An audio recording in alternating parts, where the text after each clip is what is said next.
is going to be our transcriptionist for closed captioning. So those services are being provided for the videos for those individuals who do need those that type of assistance. So she is going to be probably a silent party. You probably won't hear her other than saying hi and thanks. Basically she's going to be working in the background doing all the transcription work for us. So don't be alarmed if you see another name wondering who that is. Okay. I'm trying to figure out how to change my background. Like I said, I'm on an old laptop, and I had to go into this other office here because they're working on my new laptop. Where do you change your background at? If you want to change your background, you can actually in Zoom down at the bottom where it says stop video now, since you're running video, there's a little caret in that box, and you can click on it, and then you can it says choose virtual background, and that's where you can change your backgrounds to a still picture or got it or something. And you want to make sure that you guys right click on your picture and make sure you rename yourself, so that way those individuals who do come into the Zoom link, which recently it's been a vast majority of people, that way they can just see names instead of just host 500s everywhere. It's always that nice little added touch, makes it.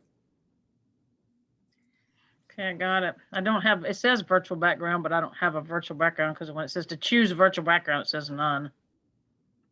So. Oh, that your computer. Okay, so yes, certain computers, depending upon their age, may not have the capability to add virtual backgrounds. Yeah, see, and I think I did when we were doing this before. I did add the background to it, so I was ready for it in this Zoom.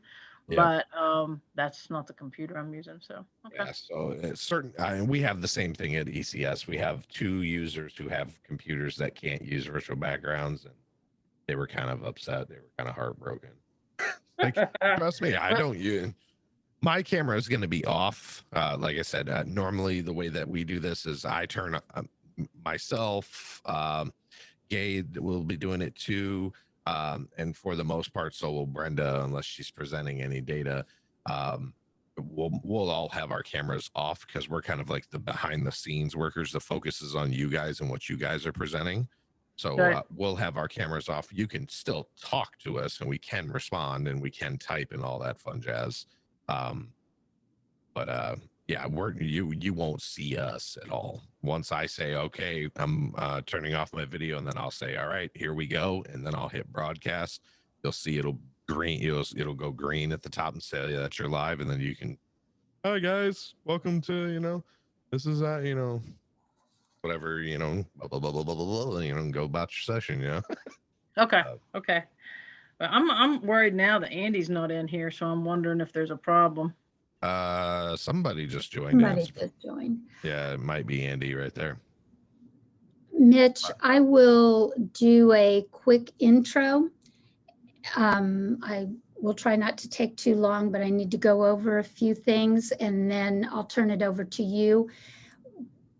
One, if you could, as I get started, if you could advance the PowerPoint to the slide that shows the arrow towards the chat box and our email addresses. I'll be talking about that. I think Andy's going to move the slides, I think. Oh, okay. Yeah, if I don't mind moving them, Brenda, if you, would I just take control and then kind of move through them? Is that how that would work? Right. You guys have the PowerPoint, right? I do not. I don't have it with me. Yeah, I mean, I can I can go ahead and share my screen and pull up the PowerPoint. That's all I got to do. Okay, that works. Okay. And I'll try to do that actually, like right now, just to real quick here, just to make sure we're good. Yeah, see, like I said, I'm back on this old computer, this old laptop, trying to do it through. So, I mean, I could find it, the PowerPoint, but I don't have access to it right now. Landon, I don't have finished one, Brenda, where you had added stuff. I don't have that one, I don't think.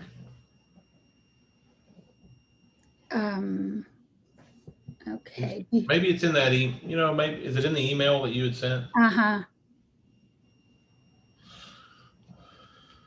Do you have, let's see, I don't remember if I sent that to everybody or just you, Mitch.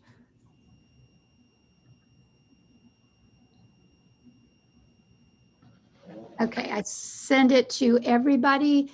It was sent yesterday at 10:16 your time. You want me to resend? Oh, yeah, I need to pull up your version of the PowerPoint, I guess, right? It just has the one slide added. Okay. Yeah, give me 1 second.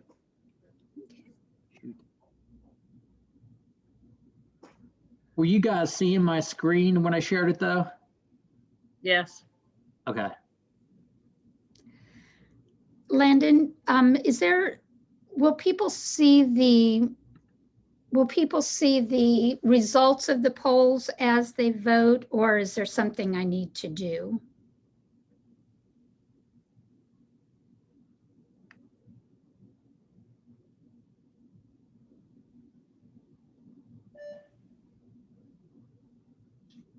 Landon, can you hear me? Yeah, sorry.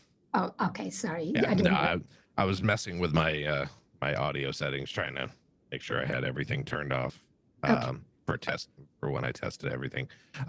So with the polls, you have the option to set whether or not users can see the results or not. It's one of the check boxes. Okay. Check boxes in Zoom. No, polls are not done in Zoom. Polls are done in Pathable. Do you get tired of our No. my They're questions. That's why I'm here.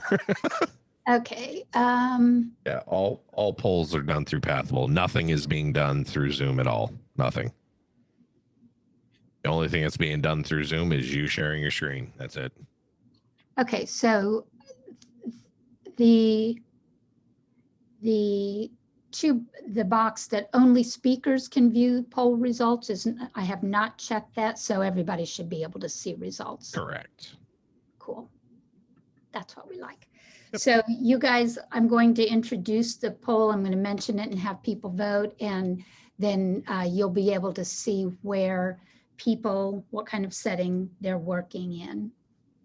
Who Andy, else? do you have the PowerPoint? Yeah, I'm working on pulling it up. My computer is a little bit slow. If you need me. No, I think I'm fine. I mean, I see it. It's just a matter of it loading. Okay. So here in a minute, I'll.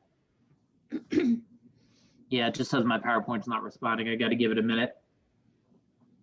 So a couple of things, just to kind of recap, since a couple of you guys joined in a little bit later. So people have been joining through the Zoom link, not necessarily in Pathable, because they are experiencing audio issues just because of the sheer number of people who are trying to connect to sessions. So we've been recommending that everybody has their camera turned off except for the speaker. You do not have to even do that. If you want to keep your camera off, you can. That's totally up to you. That's not being video recorded at all. That portion, only what's in Pathable is being recorded. But people are having to join through the Zoom link. So I'm letting you guys be aware of that. So if you want your face to be able to be seen by those who do join through the Zoom link, you are welcome to turn your camera on. The other thing has been making sure that if you are using a laptop built-in audio source location, that you're leaned in, kind of like how Andy is. You can tell he's leaned in, he's closer to his machine. Make sure that you do that, because we did have one of our other sessions where somebody was sitting a little further back and people were complaining that they really couldn't hear him, even though, like, to me it sounded perfectly fine. Everybody else was saying they couldn't hear him. So just making that mental note about microphone distance and your volume of your voice.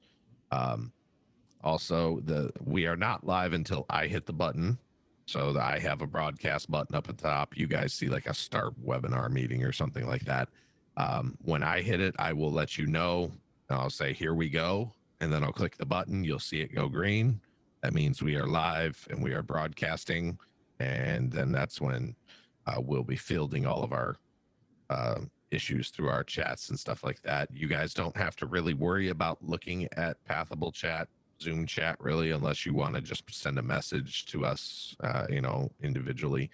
And then at the end, when everything is said and done and the meeting's all done, we all say goodbye and everything.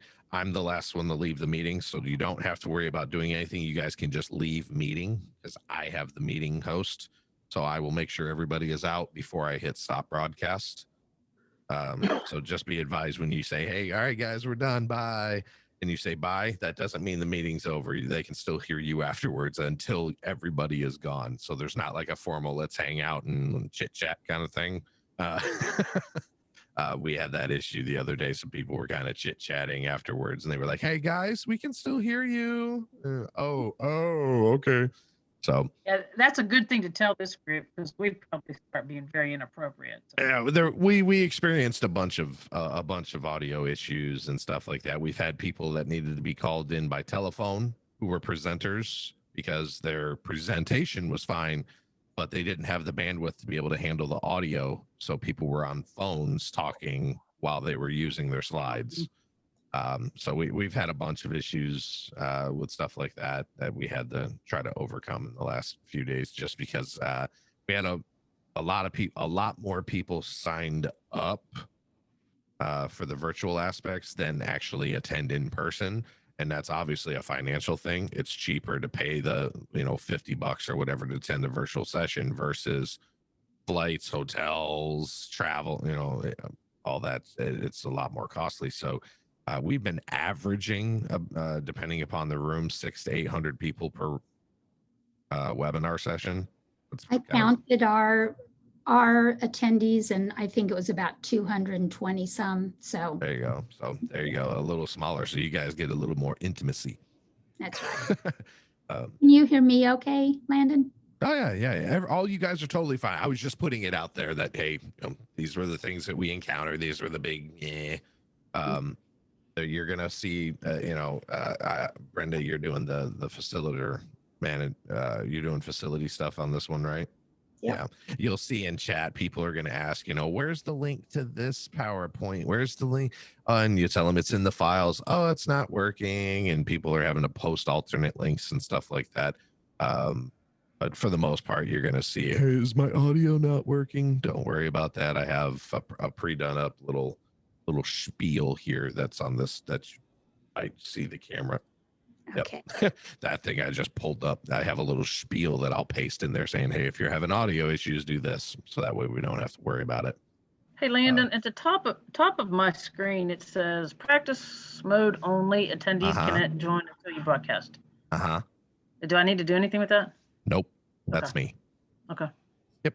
That's how you'll know when we go live. That button will go green. Gotcha. Yep.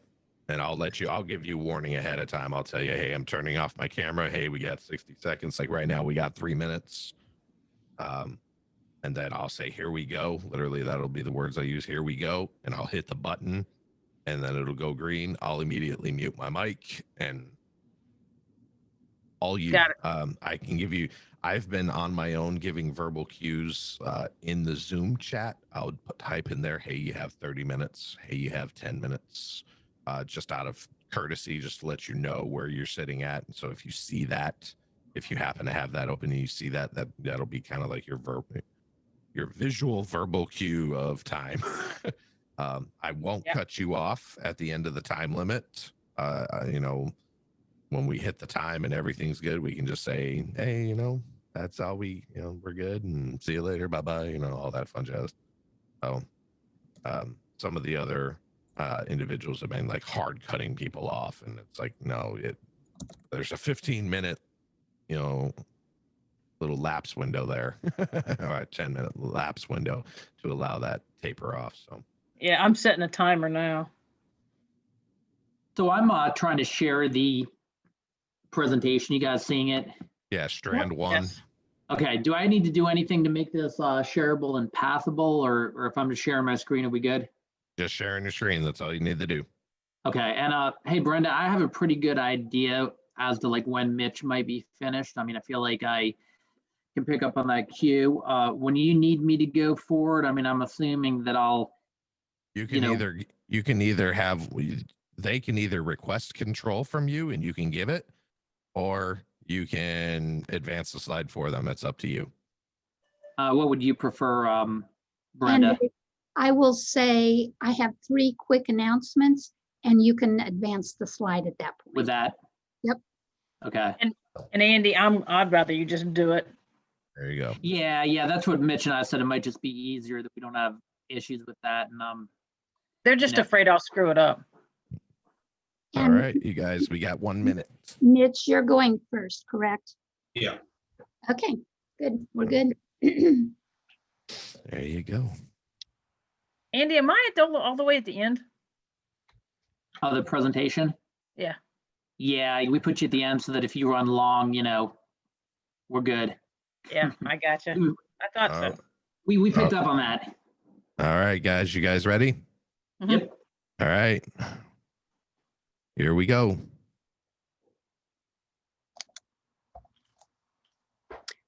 Hi, everybody. Welcome to day 3 of the PBIS Forum and our Juvenile Justice and Alternative Education strand. I am Brenda Sherman, and I will be facilitating our 3 sessions today. Landon will be helping us with technical issues if you encounter any problems. There's a poll in, if you click on the poll tab, you'll see a question about where you work.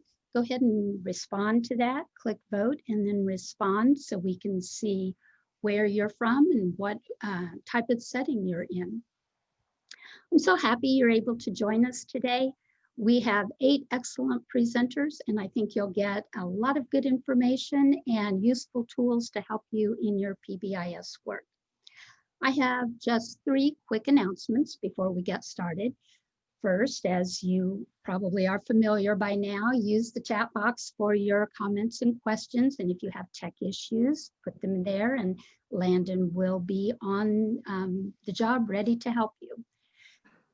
Second, as partners with the National PBIS Center, Jeff Sprague and I provide technical assistance for related to PBIS and alternative settings. If you need assistance or guidance or have questions or need ideas about anything related to your work with PBIS and alternative settings, please contact myself or Jeff and we are happy to help you. Finally, over the next few months, we'll be offering a series of webinars related to PBIS in juvenile justice and other alternative settings. Our first webinar will be December 3rd with 2 of our presenters from today, Kim Wood and Sherry Davis, who will be talking about using data for PBIS planning and decision-making in alternative settings. If you would like to be notified of registration details for that webinar and for other tools and resources as they become available, please send me an email and I will add you to our mailing list. Okay, that's all I have. We're ready to get started. Our first presenters are Mitch Gold, Andy Guthrie, and Jordana Burdoff. Their team has been supporting PBIS in West Virginia alternative settings for many years. Their work is outstanding. I've learned so much from them, so I'm excited for you to hear just a few of their ideas. Okay, Mitch, you're on. Good afternoon, everyone. We're going to look at some ideas and some tools that can help you guys in getting started or how to sustain your facility-wide PBIS program. We have a lot of ground to cover in a short amount of time to cover it. So we've set it up into 3 different sections. First, I'll take you through some proactive strategies or ideas that we have learned that are necessities, many of which we've learned through trial and error. It's kind of one of those situations where if I could go back and change some things the last 3 years, that would help the process go more fluid. This is some of the ideas we've come up with. Andy will take you through some of the tools and accountability tools that we have implemented to help with what I'm going to talk about. And then Joe Donna will round it out with some sustainability ideas on how to help you sustain long-term a successful facility-wide program. So the first slide here, I'm going to go through these and keep in mind each one of these could be expanded into a much larger conversation. So I'm going to do my best to make sure you get what you need from our perspective and experience, trial and error we've had with facility-wide PBIS, which anyone that's had experience working with facility-wide PBIS can tell you it is an animal. It is a very rewarding task when it's done correctly, but it is a lot of work up front. Those of you who are thinking about, getting involved with that, hopefully these are some things that will help your process go smoothly. So the first thing there is an organizational chart. Obtain an organizational chart. Each facility that we work in is extremely different from one to the next. Within those secure settings, whether it be a juvenile prison or a substance abuse treatment facility, a lower security type facility, there's different levels of supervisory staff, frontline staff, education staff. And the first thing we like to do is get that organizational chart so we know who to communicate with on certain issues throughout as you're building your facility-wide program. So that's really important for your communication. So that's why we started with that. Secondly, it's kind of a no-brainer to assign your roles as with any PBIS program. With facility-wide, I find that to be even more important because the teams tend to be larger and there's so many more settings involved in a facility-wide program. When you highlight what exactly you want folks to be doing as their role, you tend to get more out of those. Things tend to move much more quickly as opposed to just throwing out what we need to have done. The traditional roles of PBI still apply with your note taker, your timekeeper, data specialist, and all those types of roles. What I try to do is break that down to where we have a cooperative effort. So if I'm going to work with who's in charge of compiling our behavior data, I may have an education staff collaborating with a facility staff to get that data together as opposed to just one person. That seems to work really well. The third thing on this particular slide is obtaining some baseline data. Early on, when we kind of started really trying to get facility-wide started here, one of those things, well, if I could go back, was I would like to have a little more baseline data on where they were at before we started, for a couple of reasons. One, as things begin to improve, sometimes teams tend to get into their own rut, and it's nice to be able to look back and compare where we was to where we're going. It just seems that we live in the moment. By having that baseline data, also helps you know where you need to go with the program, and you're data driven. Oftentimes, if you talk to one sector of the facility, they're going to have a different opinion to what the behavior problems are in the facility as another sector. So we become more objective as opposed to subjective. The fourth one, assign a PBIS manager in-house. Now I realize some of you in this training are probably already in-house. You go to that same facility every day, and that's going to really be ideal for you in trying to start facility-wide PBIS in your facility. If you're like us, where you have multiple sites that you frequently visit, I really find it to be very helpful to have somebody that you are training up as a coach, a champion, if you will, of the program, somebody that is there every day that you're working with in a little closer nature, training them on PBIS philosophy, making sure they're your go-to. Okay, they're your in-house coach when people are struggling with implementation or different sections of the program. If that's something we're looking at, we have a couple facilities that have that, and seeing how that has really helped grow the program and speed things along. I do wish we could add that at each facility. We're kind of looking at that now. So those, we're going to look at a few more here.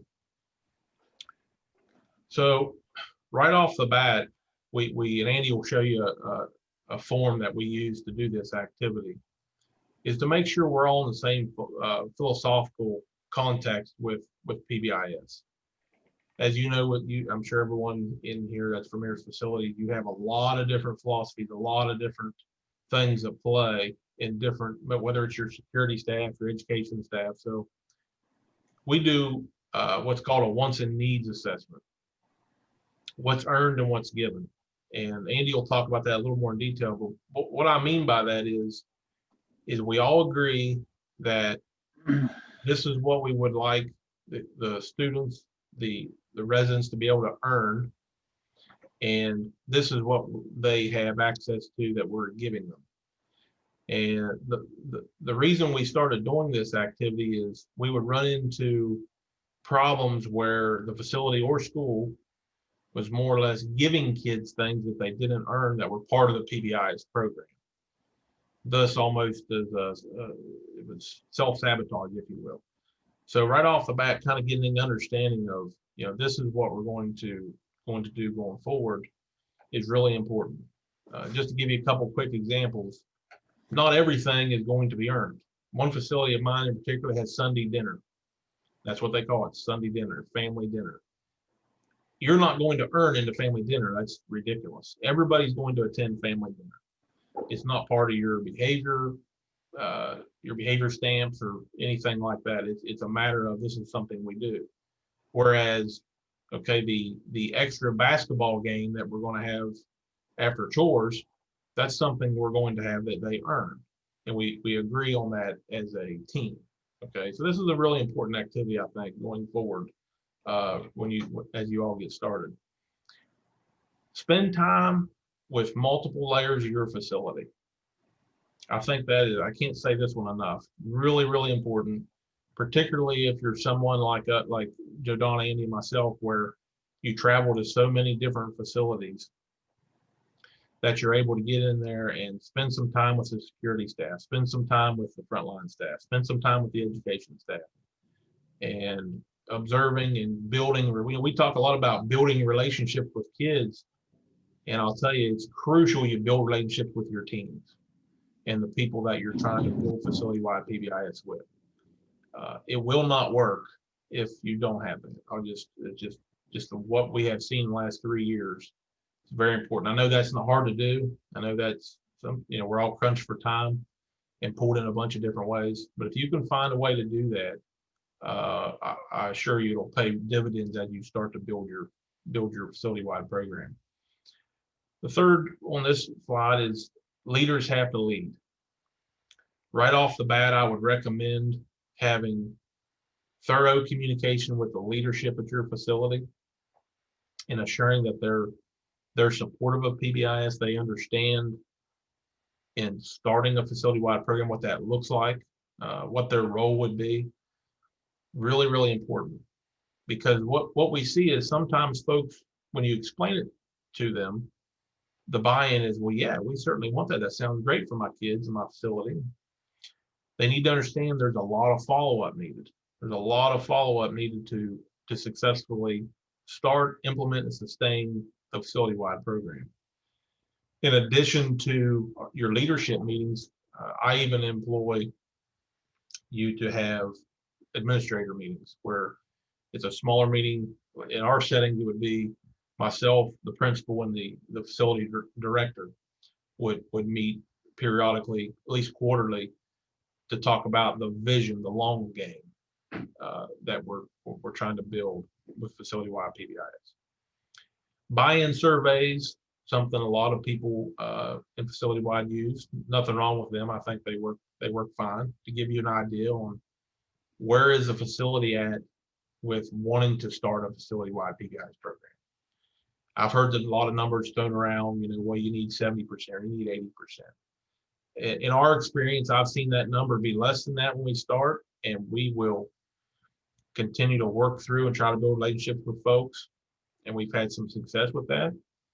Something I'm starting to do more of, and again, kind of looking back, things I would do differently, is use focus groups early on, as opposed to just the buy-in survey. Because a lot of times what I found is they'll say I don't want to be a part of PBIS, but they really don't understand what it is. In those small groups, 4 to 5 people, you can get a lot of good feedback from your staff and your colleagues, and help explain to them, hey, this is what facility-wide PBIS is. You can kind of dispel the myth that maybe they have in their head that, oh, we're just going to hug them to death and give them everything they want. I'm sure we've all heard, PBIS gets associated with just giving kids things. And you get to dispel that myth in a small focus group much more successfully than you will in just reading a buy-in survey. So I think that's really important. And the last thing here is just remember that facility-wide PBIS, it is a marathon. It is not a sprint. It is a different animal than school-wide. There's a lot more settings. There's more people at play, and you have to be thorough and remember that it does take time. And your mindset plays a big role in how you accomplish this. Being tenacious and enthusiastic, people seeing that you're excited about it is important. Having a mindset of trying to understand what other people do. Don't just be the guy that says, "Oh, PBIS, PBIS, PBIS." Try to understand what they deal with every day, and building those relationships with the staff around the facility. It is extremely successful in the long run. It is a lot of work. I hope I've been able to give you some proactive measures that you can take and maybe not make the same mistakes that I have made in starting some of our facility-wide programs. And I think you'll really be excited with the end result. It's in school for years we always would say, man, if we could just get home on the same page, if we could just get home on the same page as we are at school, well, we'd have a chance. And that's really what facility-wide PBIS is. It's everybody on the same page, moving forward, and hopefully this will be some things to help you guys out. I'm going to go ahead and move it forward with Andy, and Andy's going to take you through some tools for accountability and kind of more detail on how we accomplish some of the measures that I've given. Thank you, Mitch. So Mitch kind of walked us through some of the things that we realize that we have to consider in planning for PBIS implementation from a facility-wide perspective. And now I'm going to walk you through some of the tools that we've created in order to address some of those planning issues that we know that we need to address in order for implementation to be done with consistency, with fidelity. So my first couple of slides are going to be called Solutions for Accountability Issues, because one of the things that we realized pretty quickly with facility-wide implementation is that we have the sheer scope of the organizational coordination that it takes to have a program facility-wide that's implemented consistently and with fidelity, really makes the challenges facility-wide unique versus a traditional, K-12 type of setting where you have, school personnel who in essence very much have the same, the same jobs, the same time periods that they work, the same planning periods. So in West Virginia, we really have 2 different organizations that have to work collectively to have facility-wide implementation. We have the school from the West Virginia Department of Education, and then we have the facilities. So we have 2 different staffs that are coordinating together to try to implement our programs. One of the challenges that we have is that every facility, whether it be one of our residential therapeutic facilities, whether it be our Bureau of Juvenile Services facilities, we know that we have different names for the employees, okay? So we've got to kind of overcome some of those language issues that we have. The 24/7 nature of the work, where we have folks that are working the back end of one week, the front end of a week, the fact that we have overnight staff, we have day staff, we have so many different employees that may never come into contact with one another. So we got to kind of overcome that. Our facilities tend to have a tremendous amount of turnover. So we know that we need to plan for that. We need to be ready for the fact that we'll have a lot of people that need to be trained and retrained. So one of the ways that we try to address this, and we have two kind of documents that are written in red that I'm going to share with you here in a minute, is we try to look at the leadership team purposes and tasks and an organizational chart that we utilize. And what we're really going for here is this. We want everybody on our leadership team to clearly know what their role is and to clearly know what's expected of them before we start, okay? We need to have everybody know their roles. We need to know, hey, who do you represent within our organization, right? Because like we said, we have all these different people that are working facility-wide. We want to make sure that every single person on campus is represented in some capacity within our leadership team. So we try to lay that out at the beginning.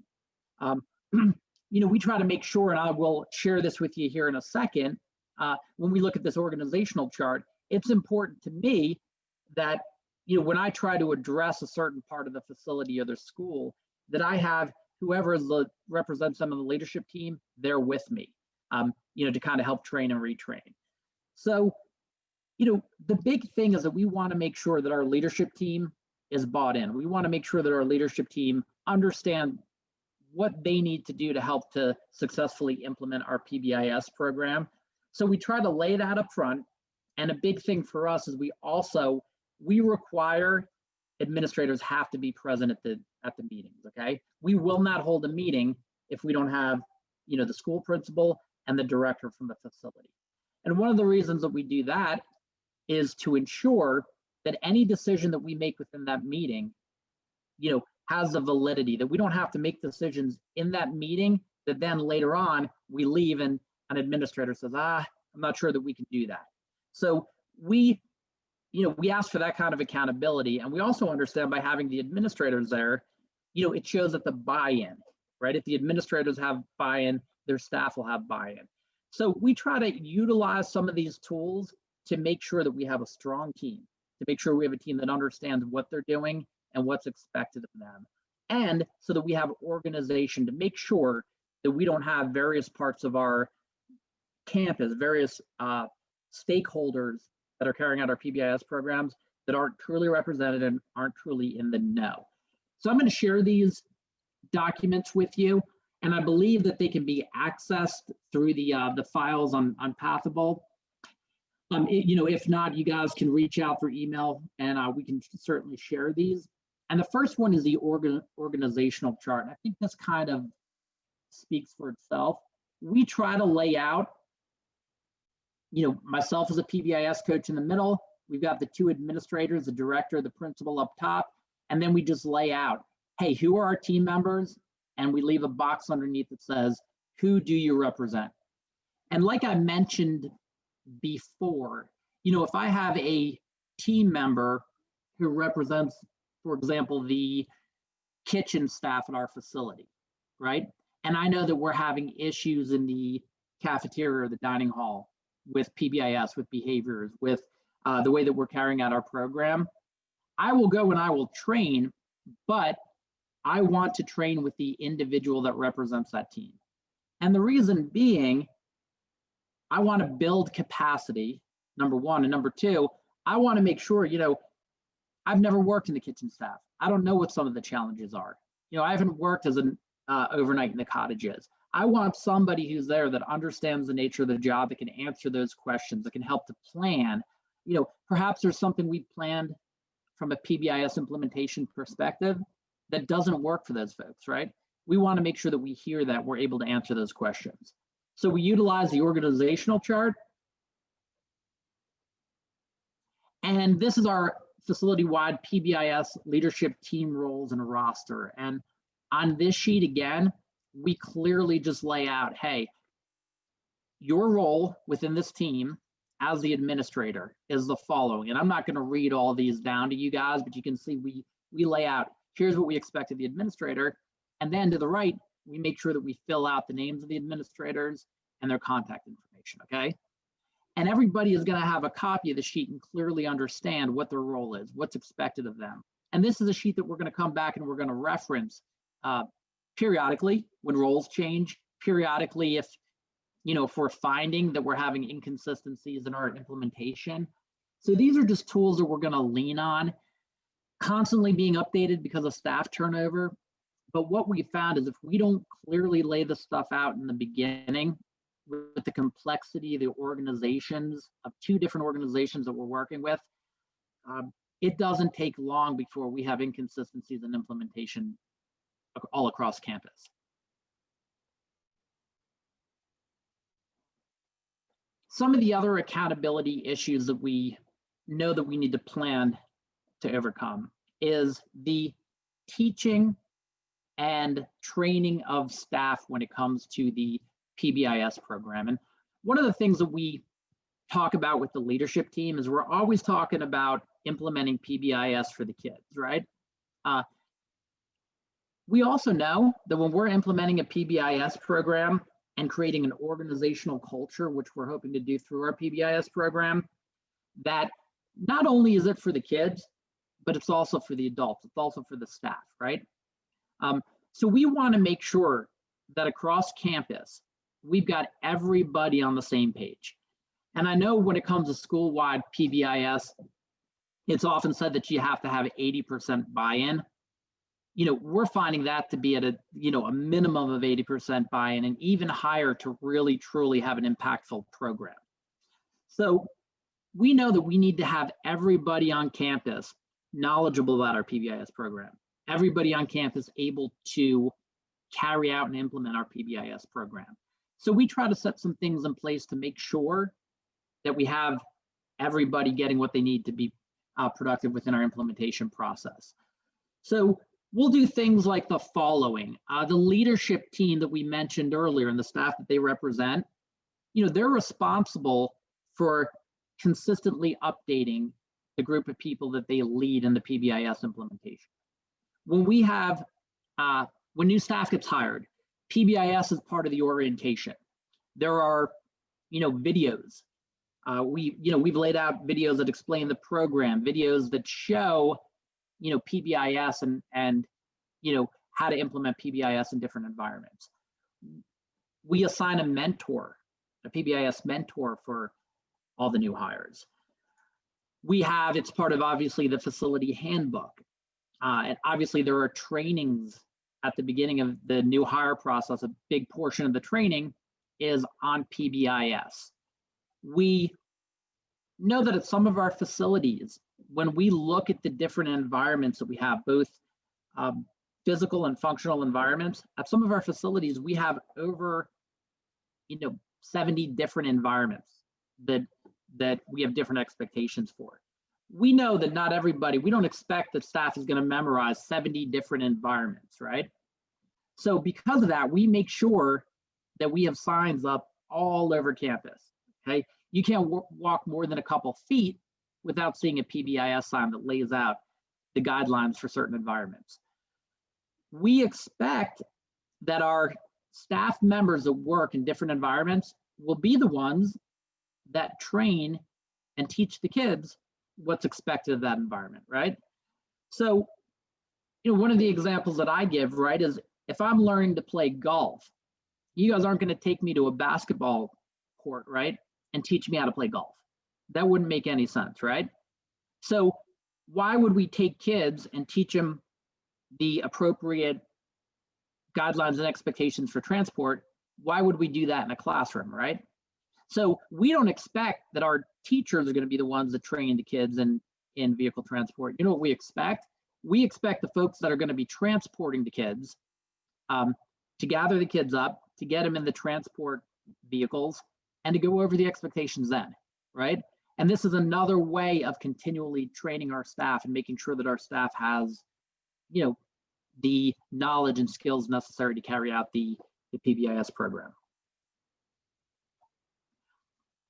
So along with the teaching the kids the expectations, one of the things that we've really found that we need to do, that we've stressed, is we really need to have a scheduled log that we keep on, when we're training the kids, when we're training them, where we're training them, and who's training them. And what we found, like anything else, is things that are scheduled tend to happen, right? Things that we keep track of, when we keep track of it, we follow through, right? So we try to set up a sheet, and obviously this is just an example of something that we use. Obviously you guys would tailor it to whatever works for your facility, but at a minimum, we try to make sure that we know what staff members training, when they're training, what they're training on, who their mentor is, and the next time, the last one's really kind of the key we found is the next time this is going to be retaught or retrained, okay? So we use this sheet and we revisit it. The facility and the school, typically both facility and school have somebody who's responsible for keeping this, this chart for us. We revisit it as we look at our data each month in our PBIS leadership team meetings. And, we might notice, hey, we haven't trained on the chapel guidelines in 2 months. We really need to get on that, right? Or we might say, hey, we're having a ton of behavioral issues in the gymnasium. And then we come back, we reference the sheet and say, hey, we haven't trained in the gymnasium in quite a while. We need to go back and we need to revisit that. So this is a way to make sure that we have, staff consistently. The process of teaching the kids, right? It's an ongoing thing that's continually happening. And it's the same way with our training with staff and supporting staff. So this PBIS teaching documentation is something that we have found has been really helpful in making sure that, we don't have gaps. We don't have environments that aren't being taught. We don't have, staff members that are not taking ownership in those environments. So I would encourage you to keep something that continually keeps this teaching and training at the forefront of your PBIS implementation. So we talked a little bit about when it comes to, staff training. On the flip side, when we're talking about the youth that come through our facilities, we also have some challenges in that we have constant transient population. We have constant turnover, right? And we need to be prepared for that because, typically in public school, right? There might be initial kickoff. There might be hey, the first day of each 9 weeks or whatever the grading period is, we're going to do a PBIS review. And typically, you have a lot of the same kids, right? You don't have a whole lot of turnover. Well, we have a constant amount of turnover. So we know that we need to plan a system to be able to make sure that we're constantly reaching all kids and reteaching all kids with our program, right? Because we could plan a kickoff, we could plan a big teaching event, and then the next day we got 2 new residents, right?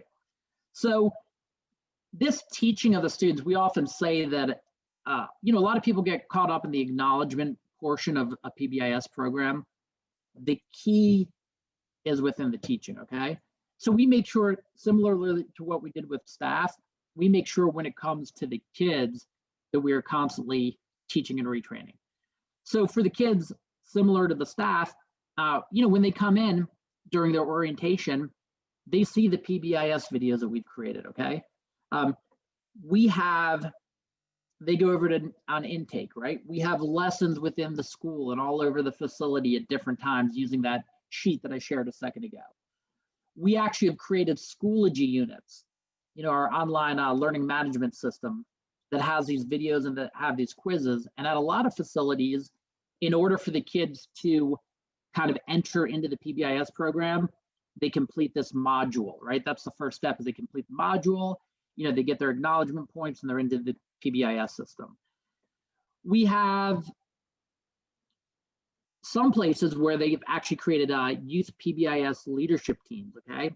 And these teams actually teach and mentor new residents, right? And similarly to what Mitch had talked about, focus groups within the facility, a lot of times these we'll have focus groups with this youth leadership team to kind of give feedback on the PBIS program. And it's another way for the kids to buy into the culture, right? We all know that when you teach, teaching is one of the best ways to learn. So we have a group of kids that are constantly teaching this to other kids and learning, right? We have monthly PBIS days, PBIS newsletters for both students and staffs.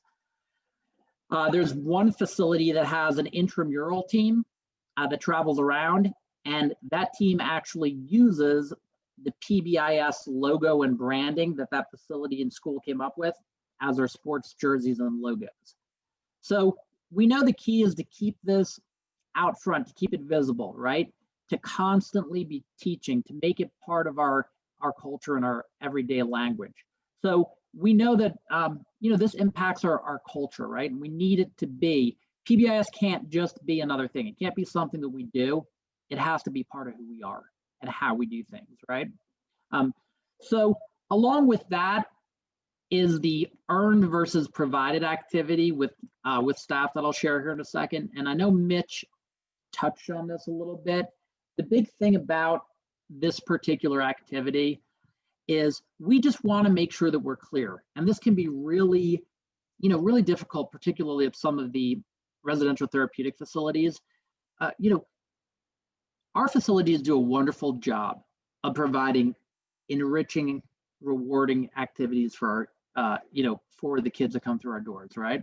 And we want to make sure that we don't compromise any of that, but we also want to make sure that we create a culture that of earning within the PBIS program, right? Because as Mitch mentioned, if these kids have access to anything and everything that they need, and it conflicts with the things that are being offered from the PBIS program, that conflicting idea is going to make it really hard for the kids to want to earn. It's going to kind of sabotage the PBIS program. So right away, we make sure that we lay out, hey, legally, we know we are going to give the residents these things, and we are never, ever going to touch that column. We're going to make sure we lay out everything that we know legally we're going to provide. In the middle, we mention everything that we will provide, right? Mitch said family dinners on Sundays. I have a facility where the swimming pool, they use a swimming pool as a recreational activity. Beautiful swimming pool, right? Well, if that's part of rec, we know that we're probably not going to mess with that. Now, here's where there's a difference. If we're going to have a pool party cookout, right? A special pool party cookout, then we might slide that over to, hey, this is something the residents can earn, right? So we just want to be really clear. Same thing, another facility has a special festival that's part of their culture. It's the Apple Harvest Festival. That's under we will provide. That's part of what it means to be at that campus, to be part of that facility, right? So we just want to be really clear and really intentional about what we're providing. So we found that there's a lot of value in doing this up front. And I can tell you guys that we call it to create a culture of earning because we want this to mirror real life. We want the kids to understand that, hey, your hard work and your effort, allows you to be able to get acknowledgments that give you access to things, right? Just like real life. And I can tell you that just the other day, we had a kid who had the opportunity to go to the school store and get a candy bar. And she actually said, hey, no, I'm going to pass on getting this candy bar right now because I know that there's a big event. There's a big Halloween event that was coming up, some kind of thing that she could buy into a special event. And she wanted to plan and budget for that, right? So we're teaching skills. I mean, those are lifelong skills, right? Teaching how to budget, teaching the understanding of, hey, sometimes we have to delay the instant gratification, right? Now I'll say this, that's a candy bar that you can buy from the store, right? And that's why that's something they can earn.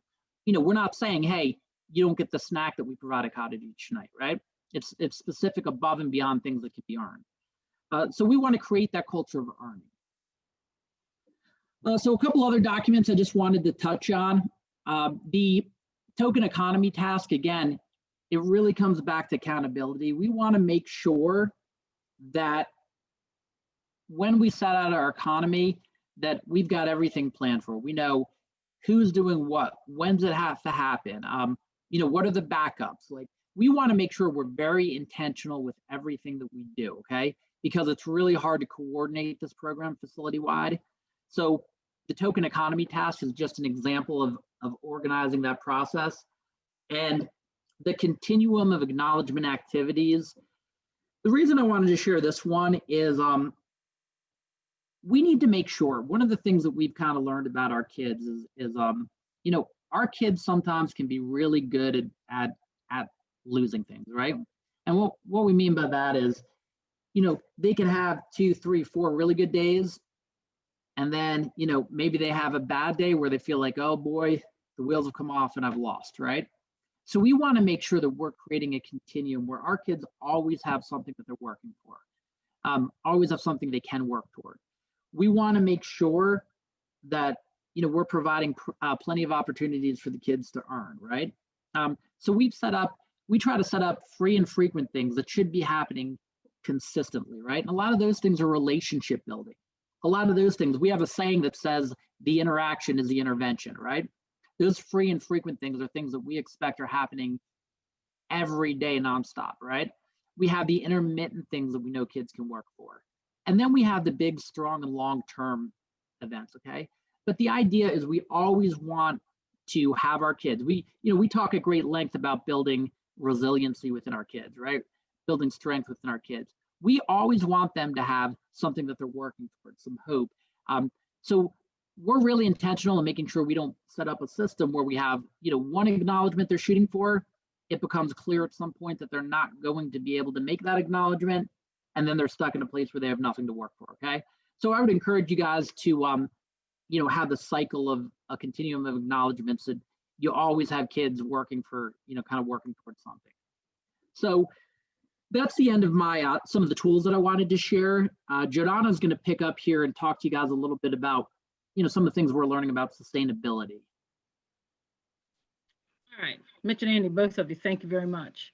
Let me just start out by saying this. I'm not completely sure who all's in this audience.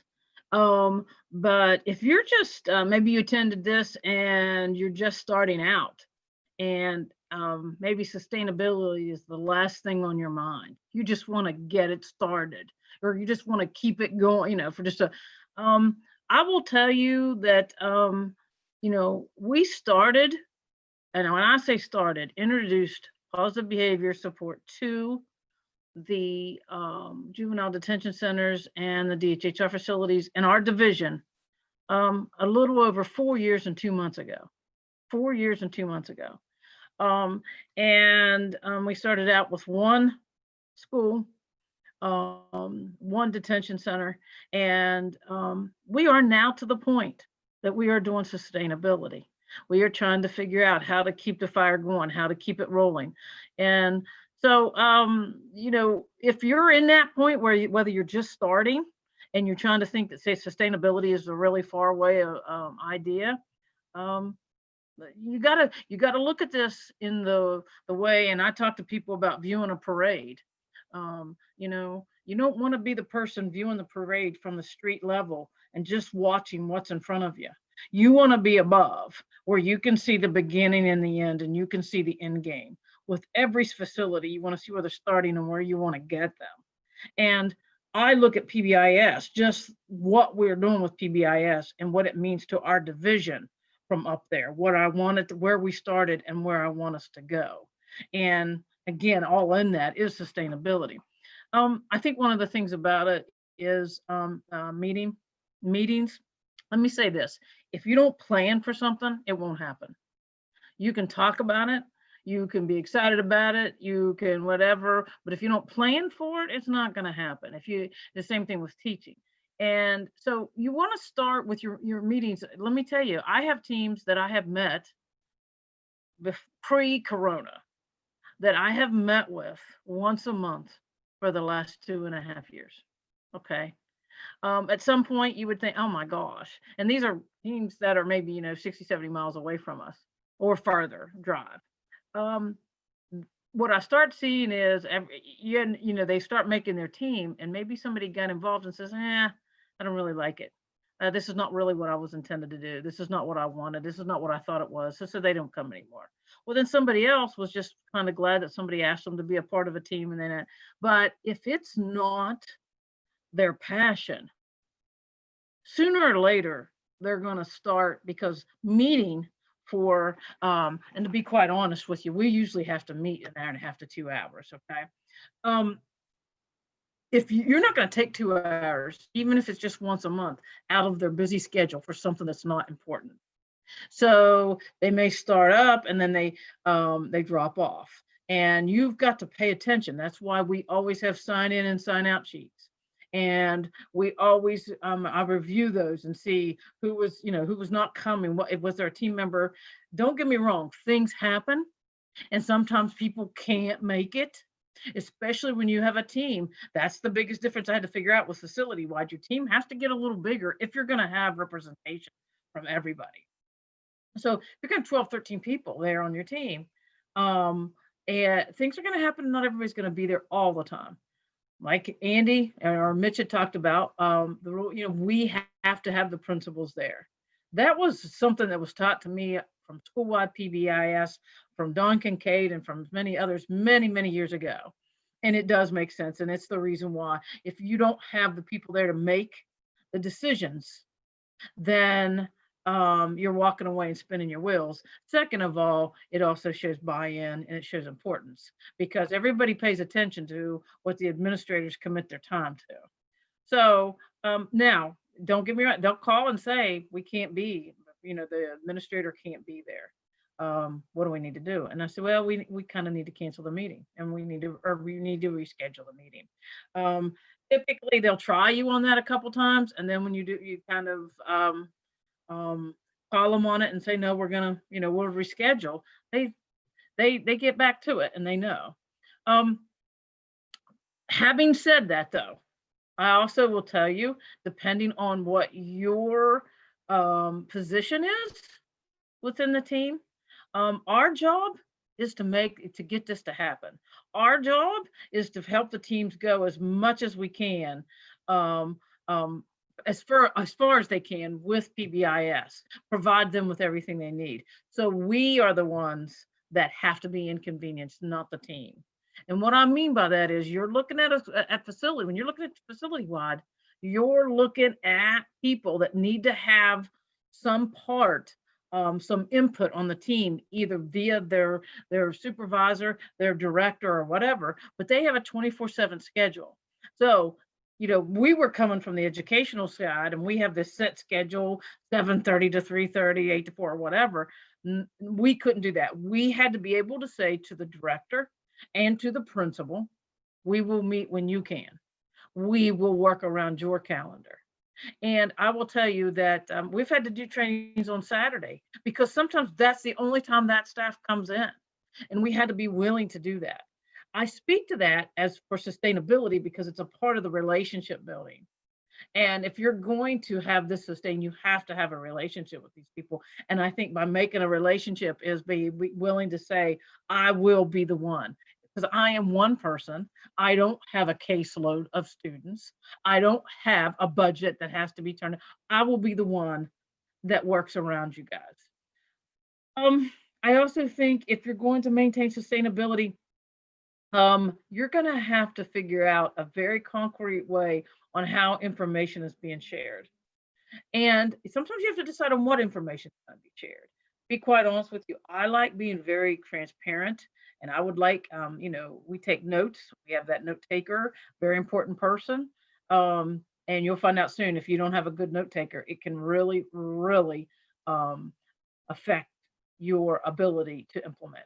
And that sounds crazy, but if you're going to have more than one team, and you're going to have more than one people that you're involved with, you got to have a good note taker that reminds you of what everybody's supposed to do. You can go back and revisit. Agendas can be built around. An agenda built on past notes and data is a very concrete agenda that doesn't waste anybody's time. So I talked to, maybe the notes. How are the notes going to be shared with everybody else? Sometimes the leadership team says, no, not the notes. We don't want those, but some of the major decisions need to be made, and there's a group that decides what's going on. But it should not be this team that's working in secret and deciding for everybody else. The whole point of the team is to have representation of everybody, and that includes the security officers and the treatment staff and the direct care workers and the maintenance guy and it's crazy how many, that's one of the big switches coming over from public ed to this. So I'll tell you, a newsletter has worked well with a lot of our facilities. I was surprised at how well the newsletter started working, and they decided they would do that electronically. But I will also tell you that they do it in print too. I know, we shouldn't be, paying attention to our paper usage and all that. But a lot of our direct care staff, they're not really into looking at that email too much. But while they're checking in or while they're eating their lunch, they'll read that newsletter. And a newsletter that gives you all the updates. Again, sometimes the last thing that you want is for the people that implement thinking that the people that don't implement are sitting in some ivory tower making those decisions for them.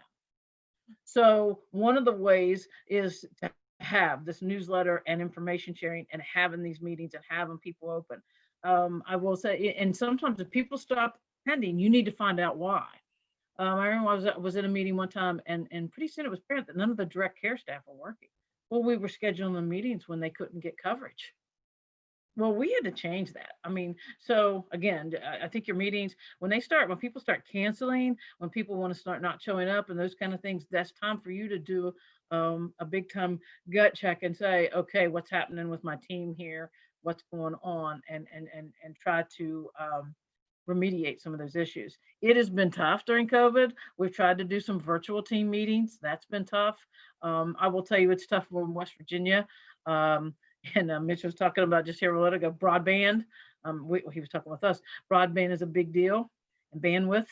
And so, and then people getting on and trying to do it and taking it. It has been hard, but also we have found that some of our teams can really do more than we thought they could do. They seem to carry on, and that was a surprising end result of that.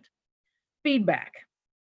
You are going to have to, I mean, if you don't get feedback and you have, how are you going to improve? How are you going to know what's going on? And so then we say, okay, well, we'll ask. No, you're going to have a system in place on how you can check. And it cannot, I don't think sometimes it can just be the surveys. I think the surveys are good. I think that it's something that we can do, but I think sometimes we have to dig deeper. Sometimes we have several facilities that have suggestion boxes. Now, what we do with suggestion boxes, we make it very clear. It's just like everything else. Whatever you're going to implement, you got to teach whoever it is how to use it. So we talked to our staff and we made sure that they understood that a suggestion box is literally that. I see this problem and here is my solution to it. Almost should we call them solution boxes. This isn't a place for us just to kind of downtrodden and beat on somebody else and yell about what's going wrong. Tell us what your solutions are and address them. Nothing's worse than if you go through the time to make these suggestion boxes, you get some input, some input from it, and then you don't do anything with it. That doesn't mean you have to change everything, but you can at least acknowledge it and address it. You need this feedback, because I will tell you that as well as you try to have representation from the whole facility, it is too diverse and too vast to think that we're hitting everybody.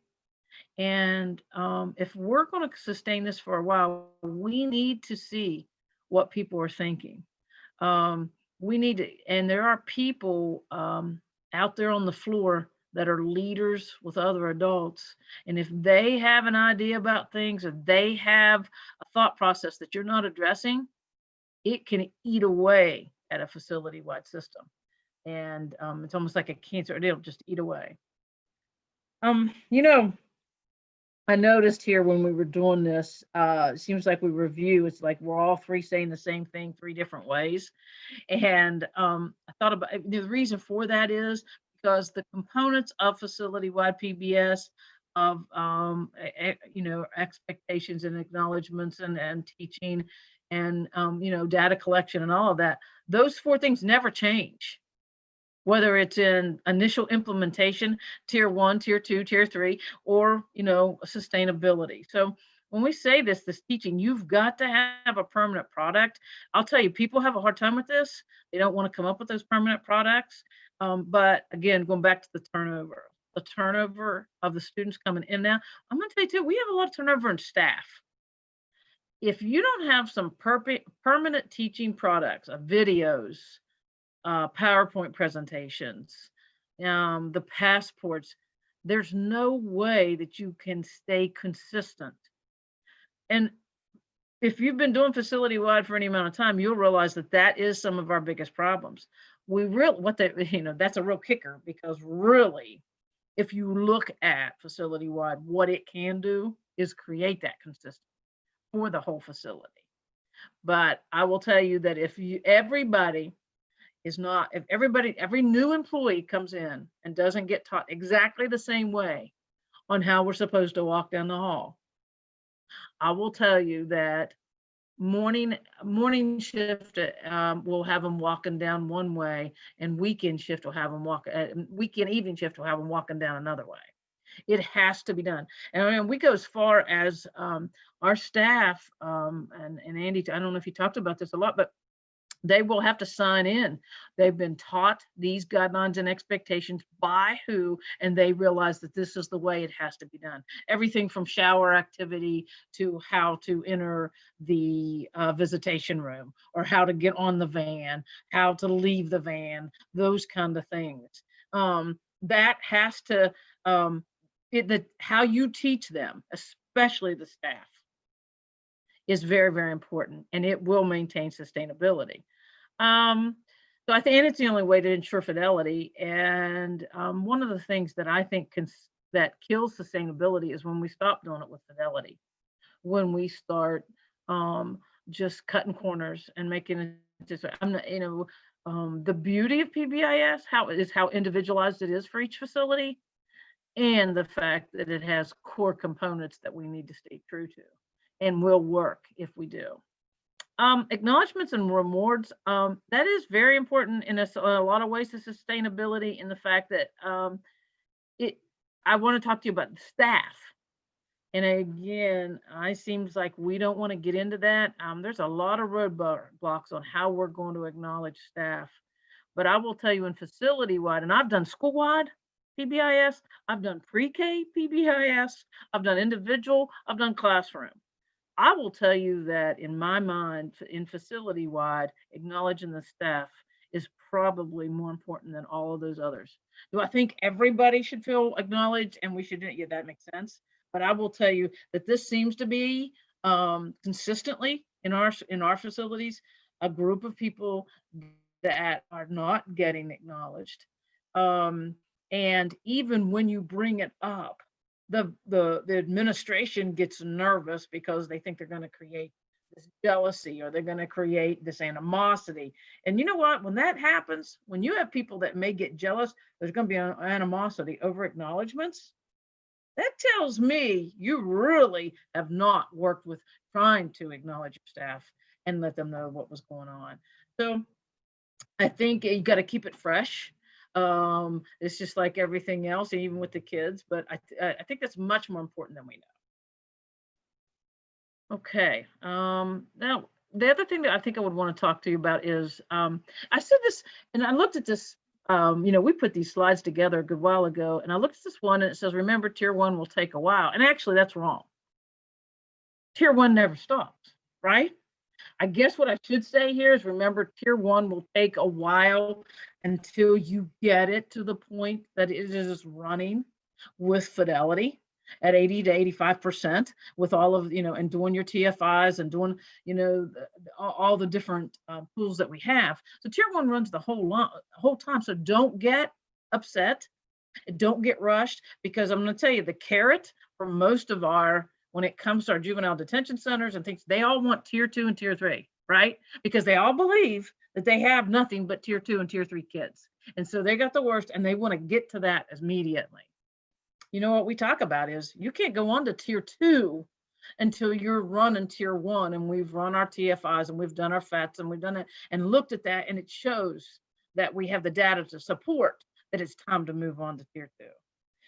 I'll tell you what, for a while, I thought I was never going to get schools or facilities, or none of our team were going to get anybody to tier 2. We're now up and running, and it is wonderful. And once you run it, you will see how important tier 1 is, and they start seeing how important tier 1 is. So I think that when you're talking about keeping everybody engaged and everything, you need to let them know that tier two's coming, but has to be done well before we can even consider it. I think the other thing is you celebrate success of PBS with anyone that listens. I don't think, our correctional facilities are used to being out in the community saying, hey, our guys have done a great job and we've got to do this, or we've went from no discipline referrals, from 50 to 12. No, because it seems we tend to be real quiet and try to keep our heads down and keep not noticed because we don't want community to be paying a whole lot of attention to us. Well, I will tell you, I think that sometimes when we can celebrate the fact of improvement, when we can celebrate that we had teams, we had facilities that, this is made up, we had 417 discipline referrals in a month. And 1 year later, and in that same month, they had 12. Their board of directors need to know that. The people that are invested, the stakeholders need to know that.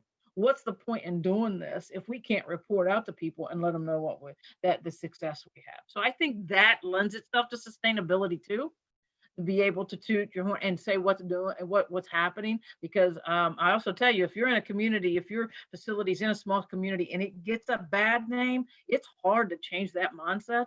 So to have this once in a while is a good thing. I think I'm about a minute ahead of schedule, which if that's the case, it's amazing because I tend to overtalk all the time, but I think we're right at 1 o'clock and we should be getting ready for questions. Am I right? Yes, that's right, Jordana. Okay, so great job, Jordana, Mitch, and Andy. You guys have so much knowledge and so many good experiences to share. We got a taste of that today. There was one comment that Jordana, Mitch, or Andy, I'll let you decide who should respond to this, but that is, if you have low meeting attendance, what do you recommend to address that problem? I'll take my first part and then the guys can also, because I'm sure they have some ideas too. But I personally will ask, what is the issue? If they were original team members, what happened? And like I said, once in a while, we get people that the scheduling is the big issue and we find out they can't come. I will tell you, I had a situation where the direct care staff said, we're not coming anymore because we don't think we're being represented. We're just sitting there listening. And there was such an animosity between administration and direct care staff. And I actually brought, and I have the luxury to do this, and I brought Mitch in, and because Mitch was a direct care staff coordinator at one time, and had him speak to the direct care staff, just do a training with them on what PBIS was so they could get an idea, because I think we jumped ahead of them and didn't provide them the information that they needed, and that made them feel not important or represented. That's what I would think. Mitch, Andy? Yeah, and I know this doesn't directly answer the question that you asked, Brenda, but it made me think of something that I kind of want to jump in and point out, and that is, I think one of the challenges that we found facility-wide is, when we sit down and we try to create that leadership team, I think what ends up happening is, people start to think about, okay, who do we have available to meet on a Tuesday at 10 a.m.? And that's not ideally the way that we want that to go, right? Because we want people from all over the facility, from all different shifts to be represented. And, one of the things that I think we found to be challenging is, sometimes when facilities decide who's on the leadership team, they pick people who schedule-wise it works for. And that is not, that's not the effective way we found to reach a facility-wide leadership team. So we've had to be really mindful and really careful and make our schedules available so that we can meet whenever, wherever, to make it work. And I think we've held firm, and sometimes it can be a little bit uncomfortable with, we're going to meet as a leadership team. I've had a couple of meetings where, one meeting in particular where the attendance really was not particularly good. And, the decision was made for me, and I don't know if this is always the right call, that we weren't going to go ahead with that meeting. And, you know, and I talked to the director afterwards, and I think it was a little bit of a, you know, kind of a wake up call. Are we committed? You know, who's committed, who's not committed? Do we have the right people on the leadership team? You know, and we set our dates a year in advance for that reason. And this particular meeting was a Friday before a holiday. And, you know, the director said, well, you know, people are on holiday. And I understand that, but like we knew when we set that meeting date, you know, so it leads to some pretty difficult conversations at times. But I think that when I've been faced with that, you know, I've had to have meetings where we said, okay, we're gonna postpone this meeting until we're together as a team. And it seemed to resolve itself. It seemed to kind of recommit us.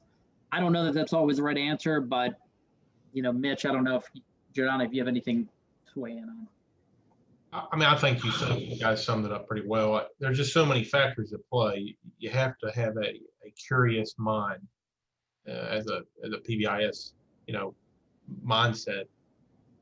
Why are they not attending? Is it chronic? Is it multiple people? Is it only on certain days or times? And just an open communication, have some dialogue with those folks to diagnose what the problem is. I mean, it's hard to speculate. I mean, we have had those issues. Just for, as Andy gave you some examples, the more proactive you are in communication, choosing your team, you know, the better chance you have. You know, is it a leadership issue? Is this a conversation you need to have with your administrator? And there's just a lot of things to play. And then we've had people, rarely, I just want to be transparent, but we have had folks that didn't fully buy in. I can think of one lieutenant at one of my facilities that, you know, it was the point where he left. He said he wasn't coming anymore because he didn't buy into all the PBI's philosophy. And I worked with him for months, you know, to try to move that forward. And I'll tell you what happened a year later after it was running, and he's seen how positive it was, see how well it was working. Guess what? He came back on the team. So the whole buy-in thing, and you know, that goes into that conversation a little bit too, that our job is to move people forward. Maybe right off the bat we don't have their buy-in. Maybe they don't fully want to attend all the meetings. So that's why I said it's a marathon, not a sprint. And I would just say, yeah, absolutely. Great question, but I would certainly look at it from a diagnostic issue to figure out why they're not attending. We have another question. The question is, do the logs that track individuals who have been trained apply to staff, youth, or both? Both. We talked about this. I think actually, Mitch and Andy, was it you that decided to develop that sheet? Because Mitch, you were telling him we needed a way to kind of make sure everybody been trained, and then Andy developed the sheet. Was that right? I mean, I think it might have been Mitch. I'll let Andy have some credit for something. I mean, I'll let him have something, I guess. You know, to answer that question, like really, I think it just depends on, I know each facility is a little bit different. We have some that kind of keep it in one specific like Excel spreadsheet. We have some that do specific, hey, here's the log of students that have been trained. Here's the staff that are doing the training. I think the big thing that we've found is that we just want to make sure that we have not only that the students are being trained, but that we have a variety of staff doing the training, and that we don't find that we have one or two staff members that are consistently training while everybody else is kind of disengaged, because we see the training as an opportunity, you know, for both student and staff to be involved in kind of the learning process. And also, like I had mentioned before, just making sure that the folks that are doing the training are training in the the people that are operating those environments are the ones who are doing the training. Like it doesn't make sense for, like I mentioned, for me to go into a vehicle and train the kids on the vehicle transport when I'm, that scenario is never going to play itself out. So however you organize it, I think is really up to what meets the needs of that facility. But I think it's probably important in some way, shape, or form to have documentation of both. I'll just add into that something we've had some success with, particularly in the higher secure juvenile prison settings. They, and at least in our state, they have a standard operating procedure, which different names for different places might call that differently, but we was able to put an operating manual right into their right into that same module, okay? So that they have to have signed off and retrained on all those different things. It's logged right in with the rest of their trainings. So we was able to successfully put that right into their regular facility training manual. So it always gets in, which is a good sustainability model as well. So yeah, that's something maybe to help track that. And we've had some people decide to put it in their evaluation procedures. Yeah. Joe Donna mentioned the TFI. I wanted to let everyone know that the facility-wide tiered fidelity inventory, which is a measure of fidelity of implementation for tier 1, tier 2, and tier 3. That tool is available on pbis.org. If you go to topics and under the pull-down menu, click juvenile justice, you'll see a link to download that. And I also wanted to let you know that an updated version of the TFI is making its way through the approval process and hopefully will be available on the website soon. Do we have any other questions or comments for the presenters? I can tell you, oh, I know, Jordana or Mitch or Andy, whoever's controlling the slides, do you have your email addresses on the last slide? Nope. Okay. Nope. Well, if you want to reach them, if you will contact me, I'll put you in touch with them. They have such good practical information. I've learned a lot from them. I've worked with them over the last few years, just talking to them about their work. So I just admire and respect what they're doing so much. They really have, Jordana talked about sustainability. They really have been able to sustain their work despite changes in leadership and personnel changes in facilities. They've been able to sustain their work for years now. So that, as those of you in attendance know, that is quite an accomplishment in juvenile justice. So yeah, Brenda, I just wanted to, if I could say too, just wanted to add, I just remember starting this out. You know, I had to, when I did school-wide and pre-K and all those, I had people that came to my state and we were just train us and do this. When it came to facility-wide, the only way I could get information was by coming to the PBIS conferences, hooking up with those people. That was a tremendous help. You know, Georgia came to us after we contacted them, and they came, and that propelled us unbelievably. The help that you've given us when I call or I advance say, hey, listen, because I literally was just, we started, you know, from scratch. Nobody knew anything about facility-wide in the state, and the conference, the PBIS national team and what they do, and reach out to them. I've never been disappointed. Thank you, Jordana. Okay, well, if there are no other questions or comments, I think we'll let our presenters go relax. And we have about 30 minutes, I believe, until the next session begins.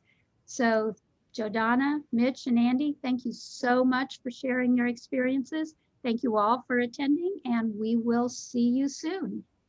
Thanks, Brenda. Bye. Bye.